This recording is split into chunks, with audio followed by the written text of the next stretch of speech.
Jim Cramey a partagé son point de vue sur les raisons pour lesquelles le marché des crypto-monnaies s'effondre. Le marché des crypto-monnaies s'est effondré le 4 septembre après que le prix du Bitcoin soit brièvement passé sous la barre des 55 000 $. L'ensemble du marché des crypto-monnaies a chuté de 5,1%, car 199 millions de dollars de positions ouvertes comprenant 75 500 traders ont été liquidés. L'ordre de liquidation le plus important a eu lieu sur la paire ETH-USDT sur Binance, où le trader a perdu 2,94 millions de dollars, selon les données de CoinGlass.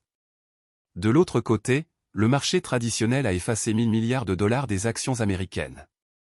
Alors que le krach des marchés traditionnels et des crypto-monnaies continue de s'aggraver, l'animateur de Mad Money sur CNBC, Jim Cramey, a déclaré que le ralentissement actuel n'est pas une liquidation à l'échelle du marché, mais plutôt une liquidation des seuls secteurs de l'IA, des centres de données et de l'informatique. Cela survient après que l'action de Nvidia, le plus grand fabricant de puces au monde, a chuté de près de 10% suite à des informations selon lesquelles les États-Unis intensifient une enquête antitrust contre la société.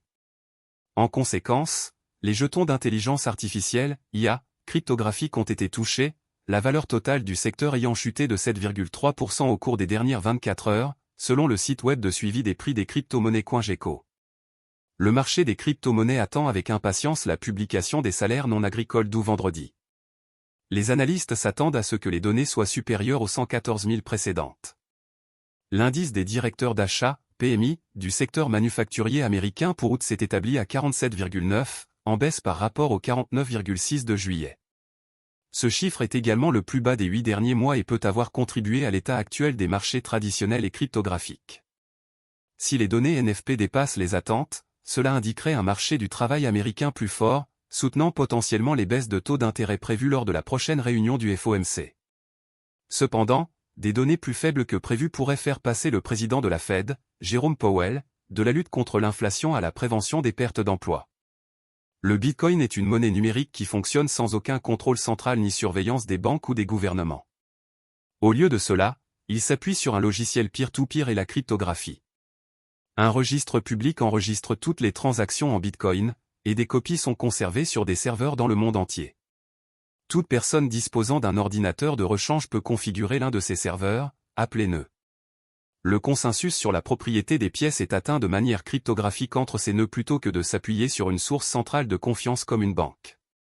Chaque transaction est diffusée publiquement sur le réseau et partagée d'un nœud à l'autre. Toutes les 10 minutes environ, ces transactions sont collectées par des mineurs dans un groupe appelé bloc et ajoutées de manière permanente à la blockchain. Il s'agit du livre de compte définitif pour le Bitcoin. De la même manière que vous conserveriez des pièces traditionnelles dans un portefeuille physique, les monnaies virtuelles sont conservées dans des portefeuilles numériques et peuvent être consultées à partir d'un logiciel client ou d'une gamme d'outils en ligne et matériels. Les bitcoins peuvent actuellement être subdivisés en 7 décimales, 1 millième de bitcoin est appelé milli, et 1 cent millionième de bitcoin est appelé satoshi. En réalité, il n'existe pas de bitcoin ou de portefeuille, juste un accord entre les membres du réseau sur la propriété d'une pièce. Une clé privée est utilisée pour prouver la propriété des fonds au réseau lors d'une transaction. Une personne pourrait simplement mémoriser sa clé privée et n'avoir besoin de rien d'autre pour récupérer ou dépenser son argent virtuel, un concept connu sous le nom de « portefeuille cérébral ». Le Bitcoin peut-il être converti en espèces? Le Bitcoin peut être échangé contre de l'argent liquide, comme n'importe quel autre actif.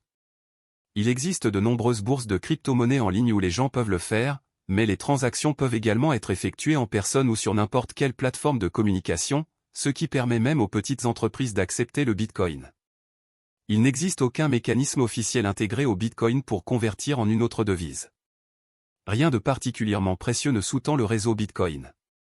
Mais cela est vrai pour de nombreuses monnaies nationales les plus stables au monde depuis qu'elles ont quitté l'étalon or, comme le dollar américain et la livre sterling. Quel est le but du Bitcoin? Le Bitcoin a été créé pour permettre aux gens d'envoyer de l'argent sur Internet. La monnaie numérique était destinée à fournir un système de paiement alternatif qui fonctionnerait sans contrôle central mais serait par ailleurs utilisé comme des monnaies traditionnelles. Les bitcoins sont-ils sûrs? La cryptographie derrière le bitcoin est basée sur l'algorithme SHA-256 conçu par l'Agence de sécurité nationale américaine. Il est pratiquement impossible de le déchiffrer, car il y a plus de clés privées possibles à tester, 2256, qu'il n'y a d'atomes dans l'univers. Il y a eu plusieurs cas très médiatisés de piratage de plateformes d'échange de bitcoin et de vol de fonds, mais ces services stockaient invariablement la monnaie numérique pour le compte des clients. Ce qui a été piraté dans ces cas, c'était le site web, et non le réseau Bitcoin. En théorie, si un attaquant pouvait contrôler plus de la moitié de tous les nœuds Bitcoin existants, il pourrait créer un consensus selon lequel il possède tous les Bitcoins et l'intégrer dans la blockchain. Mais à mesure que le nombre de nœuds augmente, cela devient moins pratique. Un problème réaliste est que le Bitcoin fonctionne sans aucune autorité centrale. De ce fait, quiconque commet une erreur dans une transaction sur son portefeuille n'a aucun recours.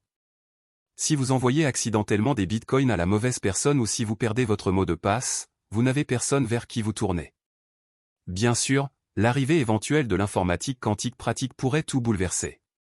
Une grande partie de la cryptographie repose sur des calculs mathématiques extrêmement difficiles à réaliser pour les ordinateurs actuels, mais les ordinateurs quantiques fonctionnent très différemment et peuvent être capables de les exécuter en une fraction de seconde.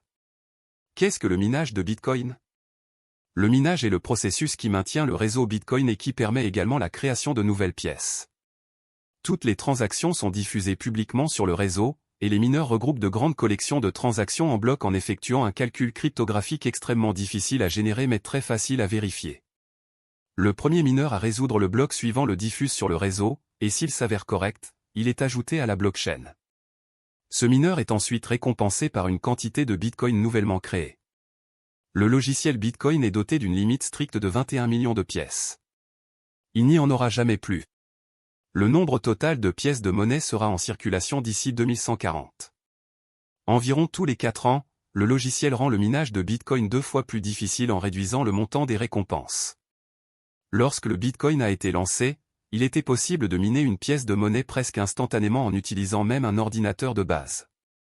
Aujourd'hui, il faut des salles remplies d'équipements puissants, souvent des cartes graphiques haut de gamme capables de traiter les calculs, ce qui, combiné à un prix du Bitcoin volatile, peut parfois rendre le minage plus coûteux que ce qu'il vaut. Les mineurs choisissent également les transactions à regrouper dans un bloc, de sorte que des frais d'un montant variable sont ajoutés par l'expéditeur en guise d'incitation. Une fois que toutes les pièces ont été minées, ces frais continueront d'inciter à poursuivre le minage.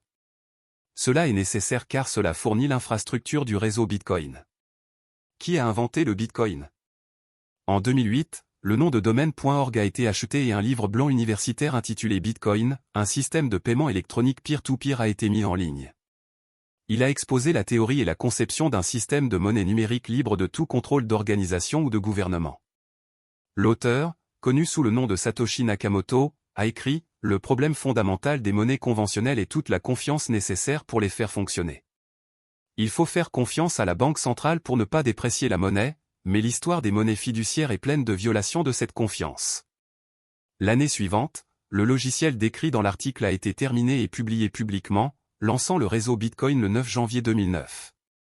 Nakamoto a continué à travailler sur le projet avec divers développeurs jusqu'en 2010, date à laquelle il s'est retiré du projet et l'a laissé à lui-même. La véritable identité de Nakamoto n'a jamais été révélée et ils n'ont fait aucune déclaration publique depuis des années. Le logiciel est désormais open source, ce qui signifie que tout le monde peut consulter, utiliser ou contribuer au code gratuitement. De nombreuses entreprises et organisations travaillent à l'amélioration du logiciel, y compris le MIT. Quels sont les problèmes avec Bitcoin?